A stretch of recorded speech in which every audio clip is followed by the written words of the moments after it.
Welcome back, everyone. Today we are going to be talking about the power of positive thinking, It's incredibly relevant for those learning English. and for anyone looking to improve their lives, really. It really is something so many people struggle with. Yeah, I know I do. But today we are going to go a bit deeper than usual. We'll be going beyond those surface level tips. We are going to unpack what positive thinking really means. Right, because I think there are a lot of misconceptions out there, It's not just about being happy all the time. or pretending like problems don't exist, Yeah. which I guess some people might even call toxic positivity. We'll look at how a positive mindset can actually help you with things like motivation Things like stress management as well. and even your relationships and building confidence. And we are going to try to give you some practical tips Yeah, things you can actually use starting today. to shift your thinking. We will even give you some useful English phrases. That can help you express a more positive mindset. So let's start with the basics. What exactly is positive thinking? Because like you said, a lot of people think it's about being happy 24/7, Or just like, pretending everything is perfect. ignoring those problems. Right. Well, the Yeah. truth is, it's not about pretending that everything is perfect. Positive thinking is really about focusing on solutions rather than dwelling on those problems. So it's more about having that belief that things can get better That your efforts will pay off. and that you have the power to make a difference. Instead of saying, I'll never get fluent, English is too hard. a positive thinker might say, Learning English is challenging. but if I keep practicing, I will get more fluent over time. Oh, that's a really good example. And that example really demonstrates what we call a growth mindset. I've heard that term before. What does that really mean? So instead of seeing challenges as failures, you see them as opportunities. Opportunities to learn and grow. I really like that because it makes sense that if you believe in your ability to improve, you're going to be more likely to keep practicing. You're going to keep making progress. If you are convinced you're going to fail, why even bother trying? Your mindset really does dictate your actions, and this is especially important when it comes to learning English or any new skill. Absolutely. Because we all know learning English takes time. It takes effort. You are going to encounter mistakes along the way. That's part of the process. And that's true for anything you want to achieve in life Whether it's starting a new career, or improving your health. these things don't happen overnight. So positive thinking is kind of like that fuel that keeps you going. If you're constantly telling yourself, I can't do this, it makes it really hard to stay motivated. But if you reframe that to, this is hard, BBPT, I can learn, it makes a world of difference. Like giving yourself permission to make mistakes and learn from them. Something else I've been thinking about is how positive thinking can help us with stress and anxiety. Because let's face it, life can be pretty stressful at times. Absolutely. And it seems like our perspective on that stress can really make or break us. It really does. So for example, let's say you have two people who are stuck in traffic. One person is fuming. They are saying, this is ruining my whole day. I am going to be late. This is terrible. And then you have the other person thinking, well, I can't control the traffic, so I might as well use this time to listen to a podcast or make some phone calls. Two very different reactions. But the same scenario. Right. And that second person, they are able to stay calm because they are focusing on what they can control, their attitude and their actions. Instead of stressing over those things they can't change. I love that because it's something that we can apply to so many areas of our lives. Yeah. And it's not just about like our own inner peace either. It can actually affect our relationships too. They can. People are naturally drawn to positivity. Think about it. Who wants to be around somebody who's constantly complaining? No one. So if you're that person who's encouraging others, The one who's looking for solutions rather than dwelling on the problems people are going to want to be around you. you become this magnet for positive energy. And speaking of positivity, Yeah. it is crucial for boosting our confidence. Absolutely. And I think confidence is something that a lot of people struggle with. It really is. But confidence isn't about being perfect. It's about believing in yourself even when you stumble. And this is especially true when it comes to learning English. If you're constantly thinking, I sound awful or I'll never get this, you're more likely to feel embarrassed and avoid speaking altogether, Which is the opposite of what you want. especially when you are trying to learn. But if you can shift that thinking to, I am learning, I am improving every day, it makes you want to practice. And that practice leads to progress, which then boosts your confidence even more. It's like this upward spiral. So we have talked about what positive thinking is and why it's so important. But let's get down to the practical stuff, Right. How can we actually use this in our daily lives? starting today. Well, the first step is becoming aware of your negative thoughts Becoming aware. when they pop up. Because often they're running on autopilot in the background. It's like they're hijacking our brain without us even realizing it. So that's where you can start reframing them. So instead of saying, I can't do this, you can say, this is difficult, but I can learn. Or instead of, I'm terrible at English, you say, I'm making progress every day. Just catch yourself in those moments of self-doubt. And try to swap it out with something more positive and encouraging. It's all about making that swap. Remember, focus on what you can control. Because you can't control everything in life. True. But you can control your attitude and you can control your actions, like that traffic jam example we talked about. So what about when you actually make a mistake? Let's say you're speaking English and you make a mistake. It's bound to happen. Of course it is. It's part of the process. So how can we change our thinking so we don't dwell on what went wrong? Well, what can you learn from that mistake? So, okay, what could I do differently next time? Maybe you need to review a specific grammar rule or practice a certain pronunciation. That mistake becomes a stepping stone to improvement. It's all about the learning. Yeah. And I think it's also really important to surround yourself with positive influences.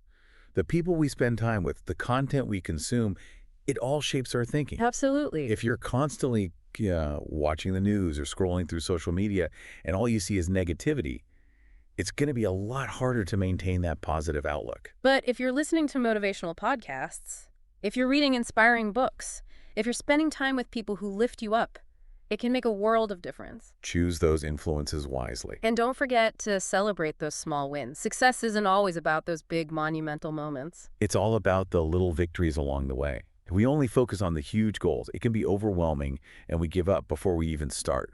But if we can find joy in those small steps forward, I think it makes the journey a lot more enjoyable. And it keeps you motivated. Like if you learned one new English word today, that's progress, celebrate it.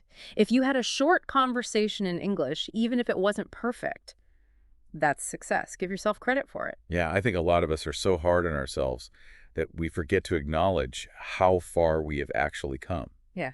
Okay, so before we wrap up this part of our conversation, I want to talk about some useful English phrases that can actually help us express this positive outlook. Love this part. Me too. Yeah. So it's one thing to talk about it, but how do we actually put this into practice? Let's put it into action. So one phrase that I think is really powerful is, I can do this. Yeah. And you can use that whenever you are facing a challenge or feeling a bit doubtful. It's like giving yourself a little pep talk. And it's amazing how much that can actually shift your energy. It really can. Here's another one. Every mistake is a lesson. I know we touched on this before. It's worth repeating. So let's say you are speaking and you use the wrong word. Instead of getting upset with yourself, you say, okay, every mistake is a lesson. Yeah, I know the correct word. I'll use it next time. It's all about learning. What's another good one?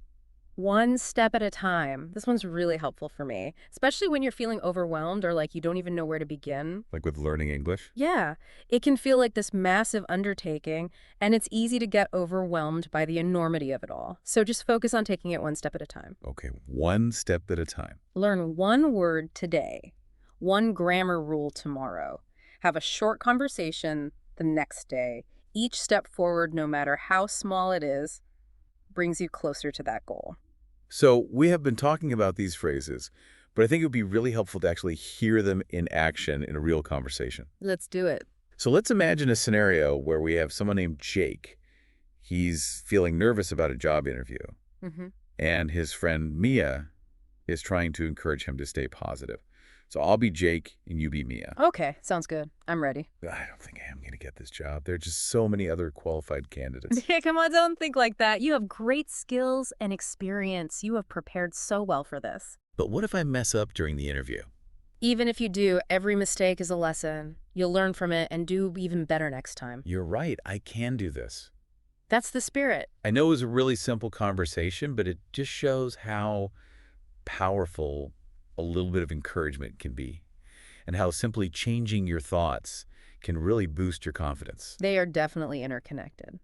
I think this is a good place to pause for now. When we come back, I'm excited to talk about some more practical ways we can actually integrate positive thinking into our lives. Welcome back. It's great to be back. We were just talking about, the importance of reframing those negative thoughts and focusing on the positive. Yeah. But how do we actually implement that Mm-hmm. in real life. Mm-hmm. When we are stressed or overwhelmed or just feeling down. Well, it's not always easy. Our brains, they kind of tend to focus on that negative as a survival mechanism. Like our inner caveman constantly looking for danger. Exactly. But the good news is we can actually rewire our brains to be more positive. We can train our brains to embrace a more positive outlook. That's where that whole concept of neuroplasticity comes into play, right? And one of the most effective ways to do this is through gratitude. Gratitude. That seems to be a hot topic these days. It is. What makes it so special? Why is everyone talking about gratitude? Well, gratitude is like a superpower. It allows us to shift our attention from what we lack to what we already have. So how do we actually practice gratitude? Is it just about, saying thank you more often? It can be that simple, but to make it even more powerful, try integrating it into your daily routine.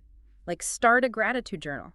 Each day, write down 3 things that you are grateful for, and they can be big or small. Okay. A sunny day, a delicious meal, a kind word from a friend, anything. I like that. It's like you're training your brain to look for the good in every situation. It reminds me of mindfulness. Have you ever tried practicing mindfulness? Mindfulness is all about being present in the moment without judgment. It's about paying attention to your thoughts, your feelings, your sensations, without letting them kind of sweep you away. It's almost like hitting the pause button on our busy minds and just observing what's happening without getting caught up in the chaos. Precisely. And when we do that, we create this space between our thoughts and our reactions. Okay. We become less reactive to stress and negativity. It brings the sense of calm and clarity. That sounds amazing. Yeah. But how do we cultivate mindfulness? Do we have to sit on a mountaintop and meditate for hours? You don't need a mountaintop. Mindfulness can be practiced anywhere, anytime. Even just a few minutes each day can make a difference. One simple technique is to just focus on your breath. Okay. Just notice the rise and fall of your chest as you breathe in and out. And if your mind wanders, just gently bring it back to your breath. I can try that. Mindful walking is another great practice. So as you're walking, pay attention to the sensations of your feet on the ground, the movement of your body, the sounds around you. Truly immerse yourself in that experience of walking. Instead of just rushing from point A to point B, Right. you're present in the journey. And what's really fascinating is that mindfulness can actually enhance our language learning. Really? Yeah. How so? Because when we practice mindfulness, we become more present in conversations, we listen more intently, and we're less likely to get caught up in our own anxieties about speaking. That makes sense. Because if we're not so worried about making mistakes or sounding silly, we can actually focus on understanding and communicating. And that leads us to another important aspect of positive thinking, which is self-compassion. Self-compassion. That sounds a little, touchy-feely. It's not touchy-feely at all. Self-compassion is about treating yourself with the same kindness and understanding that you would offer to a dear friend. So instead of criticizing ourselves when we mess up, we offer ourselves a little grace. Exactly. We acknowledge that we're human, we're all works in progress, we learn from our mistakes, and we keep moving forward. I think that's a struggle for so many of us. Especially, when we are learning a new language, we can be so hard on ourselves when we don't advance as quickly as we'd like. We are often our own worst critics. Yeah. And that self-criticism, it doesn't really help us learn or improve. It often has the opposite effect. It makes us feel discouraged and unmotivated and even ashamed. Yeah, and those feelings don't really create a very conducive learning environment. They don't. So instead of berating ourselves for those mistakes, Right. we need to offer ourselves that encouragement. Let's celebrate our progress no matter how small it might seem. Let's remember that each mistake is an opportunity to learn and grow. So self-compassion isn't about lowering our standards. It's not about letting ourselves off the hook. Not all. It's about creating a more supportive and nurturing environment for learning, For growth. for personal development. And another important aspect of self-compassion is setting realistic expectations. That's a tough one. It's hard in today's world with all these images of perfection and instant gratification. It's so easy to fall into the trap of comparing ourselves to others. We see those people who seem to be effortlessly fluent in multiple languages, and we think, why can't I be like that? And it can be really disheartening. But the reality is, everyone learns at their own pace. There's no one-size-fits-all formula for this. And comparing ourselves to others only leads to disappointment. So how do we go about setting those realistic expectations? What does that look like in practice? Well, I think we need to understand that language learning, it's a journey. It's not a destination. It's a continuous process of discovery and growth. So there's always going to be something new to learn. And we need to be patient with ourselves. Rome wasn't built in a day, and neither will fluency. It takes time, it takes effort, and it takes consistent practice. And it's perfectly okay to make mistakes along the way. In fact, mistakes are an integral part of learning. They're how we learn. There are teachers. They highlight those areas where we need to focus our attention and our efforts. So instead of viewing mistakes as failures, we should see them as valuable feedback. And seeking feedback from others is also important. Because it's hard to see our own blind spots. We need others to point those things out for us. And that's where having a supportive community can be so valuable. Yeah. Whether it's a language exchange partner or a tutor or an online forum, Mm-hmm. having people who are kind of on a similar path to you can offer encouragement, motivation, and accountability. It's like having your own cheering section. And there are so many resources available these days to help us on our language learning journey. It's Yeah. incredible. There are books and websites and apps and podcasts, and so many of them are free or very affordable. And there's so many different approaches to learning. So you can really find one that matches your individual learning style and preferences. Whether you prefer a structured classroom setting or a more casual self-study approach, there is something out there for everyone. It's important to remember that language learning is a personal journey. What works for one person may not work for another. It's about finding what works for you and staying committed. And don't be afraid to experiment. Try different methods, explore various resources, and see what resonates with you. The more you enjoy the process, the more likely you are to stick with it and achieve those goals. Speaking of goals, I think breaking down large overarching goals into smaller, more manageable steps can be really helpful. It is. It's a great strategy for staying motivated and avoiding feeling overwhelmed. Because instead of saying, I want to be fluent in English, Right? you set a smaller, more specific goal like, this week I'm going to learn 10 new vocabulary words related to my work. Or this month I'm going to have 3 conversations with native English speakers. Right. That makes it feel a lot more attainable. And it gives you that sense of accomplishment as you check off those smaller goals along the way. And we also need to remember to focus on our strengths. Yes. So often we get so caught up in our weaknesses that we forget to acknowledge and appreciate our strengths. It's like we are constantly trying to fix what's broken instead of celebrating what's working. So let's take some time to actually identify what are our strengths in language learning and in life. What are we good at? What do we enjoy? What comes naturally to us? I think that's a really powerful exercise because when we focus on our strengths, we feel more confident, we feel more capable and more motivated to continue learning and growing. And one of our greatest strengths as human beings is our resilience. Resilience, that ability to bounce back from setbacks, to keep going, even when things are tough. And language learning is full of setbacks. Oh yeah, There will be times when we feel frustrated, discouraged, like we want to throw in the towel. it's inevitable. But we need to remember that setbacks are not failures. They are opportunities for us to learn to grow, to become even stronger. I love that perspective. It's like those setbacks are actually building our resilience muscles. They are. They are making us tougher. And another important aspect of resilience is having a positive support system. People who believe in us, encourage us, and help us get back on our feet when we stumble. Our own personal cheering section. And that support system can be made up of family and friends, teachers, mentors, even online communities. The important thing is to have people in your corner who are rooting for you and who will help you stay positive when things get tough. And I think this is a good place to pause for now. We've covered so much in this conversation. I'm really eager to continue exploring these ideas in our next segment. Me too. Welcome back. It's great to be back. It's great to continue our conversation. Yeah, I agree. This has been such an insightful conversation about positive thinking and language learning. I feel like we still have so much more we could unpack, though. I know there are always new insights to explore. There are. Before we move on, I was wondering if you had any personal stories you wanted to share. Oh, sure. I think sometimes it helps to make things a little more relatable. So I thought I would share a personal anecdote that highlights the power of positive thinking in my own language learning. Oh, I love that. So when I was first learning English, I really struggled with pronunciation. Pronunciation can be a tricky one. It really can. It's definitely something that makes a lot of people feel self-conscious. I know I did. Mhm. I would avoid speaking in public. I would mumble my words because I was so afraid of making mistakes. I was afraid of sounding foolish. I think that's a really common experience for language learners. A lot of people feel that way. Yeah. I was talking to a friend one day. She was a native English speaker, Okay. and she said something that completely changed my outlook. She said, your accent is actually quite charming. It adds to your personality. Oh, that's so nice. It was. And I realized in that moment that I had been so focused on what I perceived as my flaws that I completely overlooked my strengths. My accent, which I saw as this weakness, could actually be an advantage. It made me unique. It made me memorable. Yeah, and that is such a great point because sometimes those things we think of as weaknesses can actually be our strengths. It's all about how we look at them. Exactly. And from that day forward, I decided to embrace my accent. I stopped trying to sound like a native speaker. And I started focusing on just communicating clearly and confidently. And I imagine that shift in perspective made a huge difference in your language learning journey. It did. I was less afraid to make mistakes. Wow. I started speaking more freely. And most importantly, I started to actually enjoy the process, the process of learning English. That's fantastic. It really highlights how just a simple change in mindset can have such a significant impact.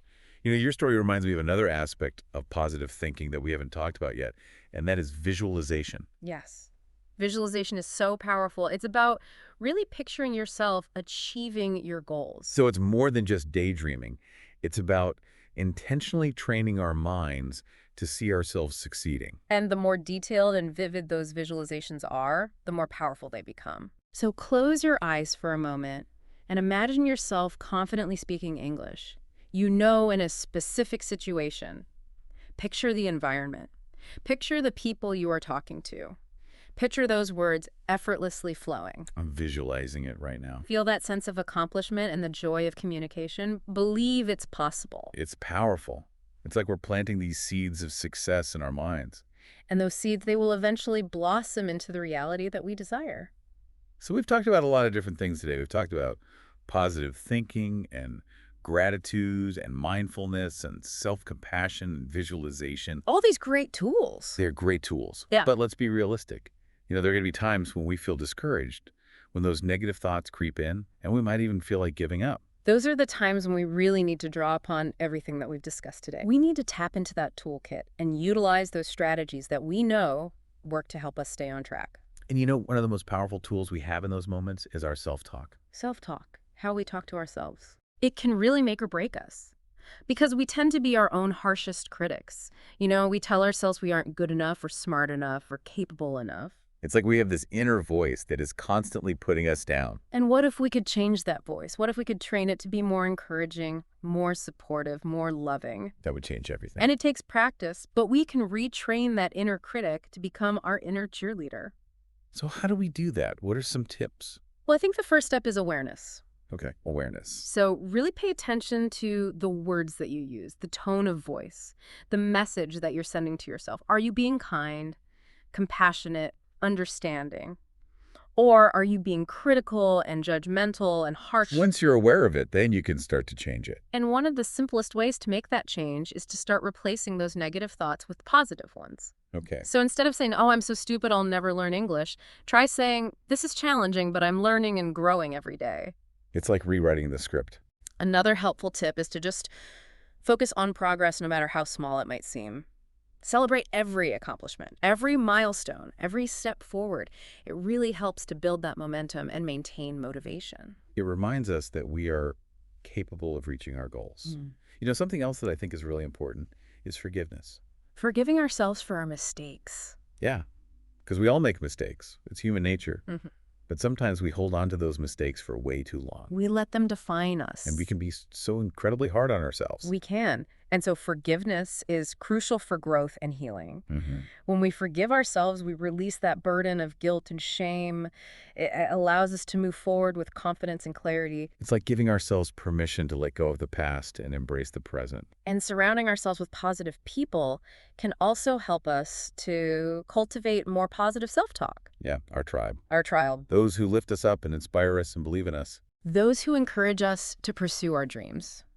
Those who celebrate our victories, and those who support us during those challenging times. They are our personal cheerleading squad. I like that.